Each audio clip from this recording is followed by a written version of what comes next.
Hey everyone, welcome back to my YouTube channel.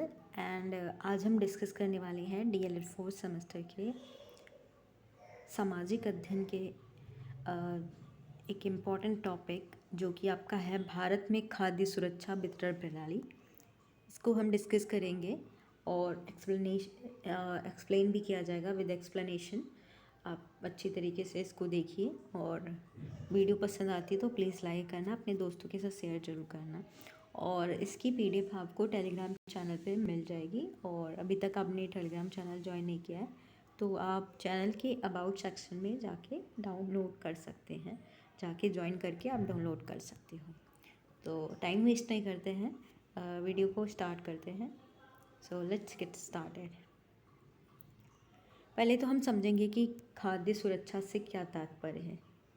देश में सभी लोगों के लिए हर समय एक सक्रिय व स्वस्थ जीवन के लिए पर्याप्त खाने की उपलब्धता सुनिश्चित करना ही खाद्य सुरक्षा के अंतर्गत आता है।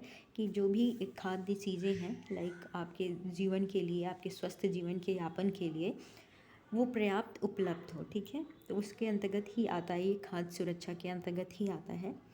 भारतीय संविधान या भारतीय कॉन्स्टिट्यूशन, जो इंडियन कॉन्स्टिट्यूशन है, की धारा 47 यानी 47 में यह प्रावधान है कि सरकार यह सुनिश्चित करेगी कि आहारों की पौष्टिकता में वृद्धि करने तथा सभी का जीवन स्तर ऊपर उठाने व प्राथमिक स्वास्थ्य में सुधार लाने जैसे काम प्राथमिक स्तर पर होंगे। तो आपके जो आपके कॉन्स्टिट्यूशन की जो धारा है 47 में ये प्रावधान है कि जो सरकार है लोगों के स्वास्थ्य को ध्यान में रख के जो भी खाद्य चीज़ें हैं उसको उपलब्ध कराएं, चाहे वो कोई भी निम्न स्तर का हो या उच्च स्तर का हो। उन निम्न स्तर के लोगों को ऊपर ले आए, उनके स्वास्थ्य संबंधित सभी खाद्य को उपलब्ध कराना ये किसका काम है या किस में प्रावधान किया गया था, ये धारा 47 में।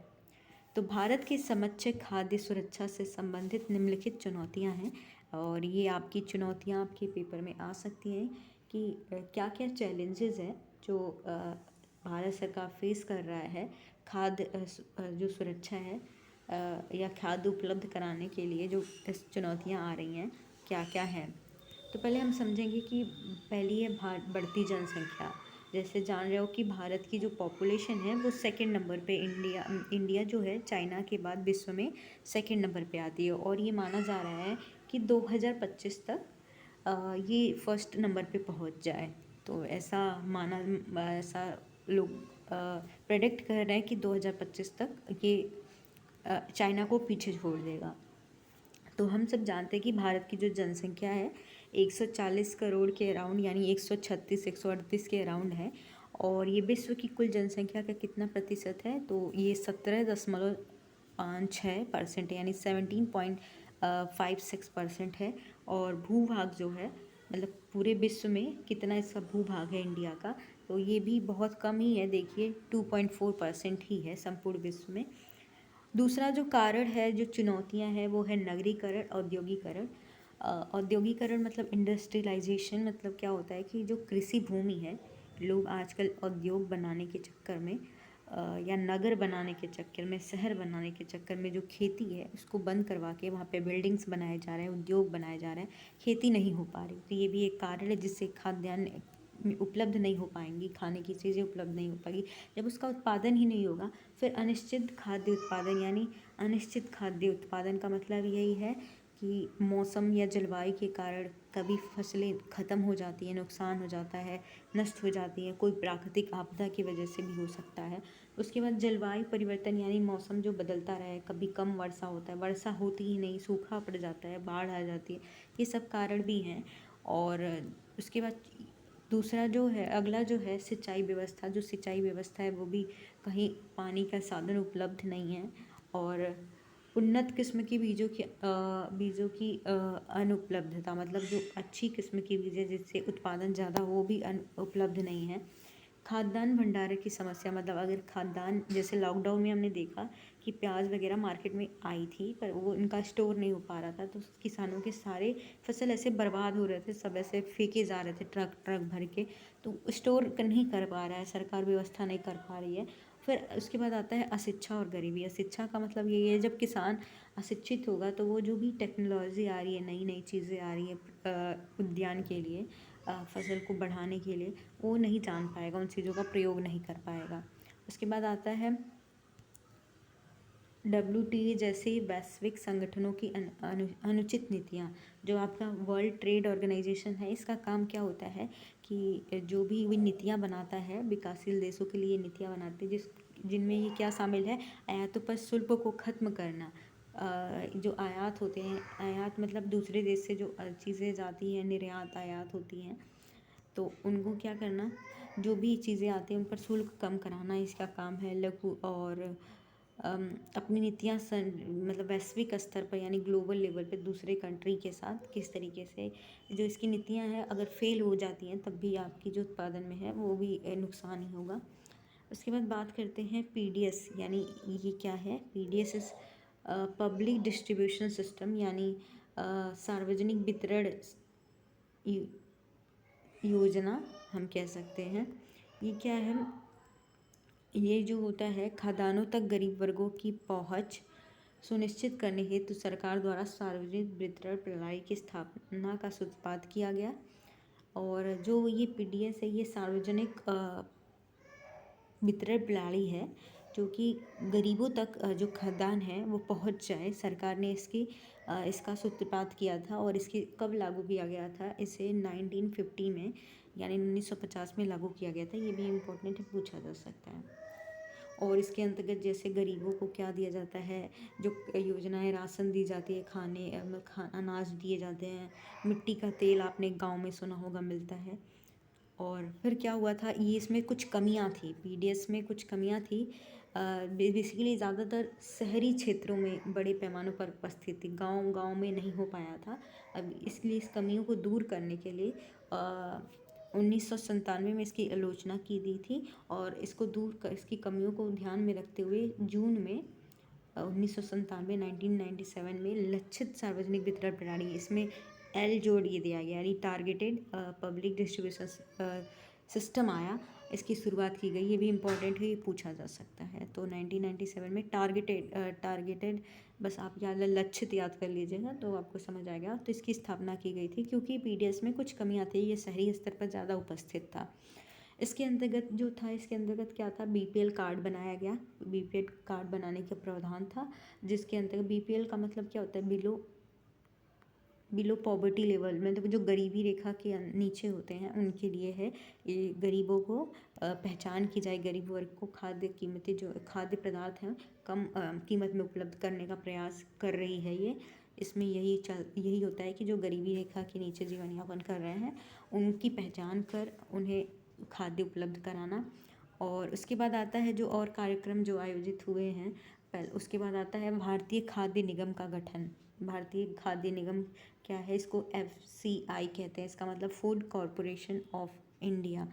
ये पूछा जा सकता है, इम्पोर्टेंट है। तो इसकी स्थापना कब हुई थी ये भी जान लीजिए आप।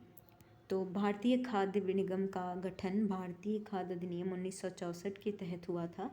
1964 के तहत हुआ था। तो इसकी स्थापना कब हुई थी, 14 जैन और 1965 में। ठीक है, कब हुई थी इसकी स्थापना, 14 जनवरी 1965 को। इसके कार्य क्या है ये भी पूछा जाता है, ये आपके पेपर में आ सकता है, तो इसको नोट डाउन जरूर कर लीजिएगा। किसानों से उचित मूल्यों पर उनके उत्पादन खरीदना, इसका कार्य यही है कि जो किसान हैं उचित मूल्य पर उनके उत्पादन को खरीदना। अनाज का उचित भंडारण करना, ये पब्लिक डिस्ट्रीब्यूशन सर्विस या सार्वजनिक वितरण प्रणाली एवं कल्याणकारी योजनाओं के तहत उपभोक्ताओं को खाद्य पदार्थ उपलब्ध कराना। और फिर इसका जो और एक कार्य है, जिन राज्यों से अधिक उत्पादन होता है, मतलब जिन राज्यों में मान लीजिए गेहूँ ज़्यादा होता है, चावल ज़्यादा होती है, उन राज्यों से अतिरिक्त खाद्यान्न लेकर कम खाद्यान्न वाले राज्यों को वितरित करना ही इसका कार्य होता है। और जैसा कि मैंने बताया PDS में कुछ कमियां थी जिसे दूर करने के लिए टारगेटेड पब्लिक डिस्ट्रीब्यूशन सर्विस यानी लक्षित सार्वजनिक वितरण प्रणाली लाई गई थी जून 1997 में। और इसके अंतर्गत क्या किया गया था, ये बेसिकली ये 2000 में एक स्थापित संस्था थी जिसका नाम था अंत्योदय अन्न योजना। ये भी पूछा जाता है कि कब आई थी, तो ये 2000 में आई थी। AAAY, ये अंत्योदय अन्न योजना होती है जो कि 2000 आई थी। ये इसको इसी में शामिल किया गया था। इसी के अंतर्गत इसमें क्या था, BPL कार्ड बना के गरीबों को अनाज उपलब्ध कराना, इसमें यही था। उसके बाद बात करते हैं ICDS, ये भी इम्पोर्टेंट है। ICDS क्या होता है, integrated child development service. Integrated child development services क्या होती हैं, ये लॉन्च की गई थी, ये लाई गई थी 2 अक्टूबर 1975 में, 1975 में 2 अक्टूबर को, ठीक है। महिलाओं और इसका उद्देश्य क्या था, महिलाओं और शिशुओं के कल्याण हेतु ICDS मतलब इंटीग्रेटेड चाइल्ड डेवलपमेंट सर्विस विभाग की स्थापना की गई थी, जिसका मुख्य उद्देश्य था शिशु, बच्चे, किशोरी बालिकाओं तथा गर्भवती महिलाओं के स्वास्थ्य, पोषण तथा शैक्षिक स्तर में गुणवत्ता सुधार करना। जो बच्चे हैं, गर्भवती महिलाएं हैं, उनके पोषण को ध्यान में रखना और शैक्षिक स्तर में गुणवत्ता सुधार करना। इसका और उद्देश्य है जो हम देख लेते हैं, बच्चों के शारीरिक, मानसिक एवं सामाजिक विकास की नींव डालना इसका उद्देश्य है।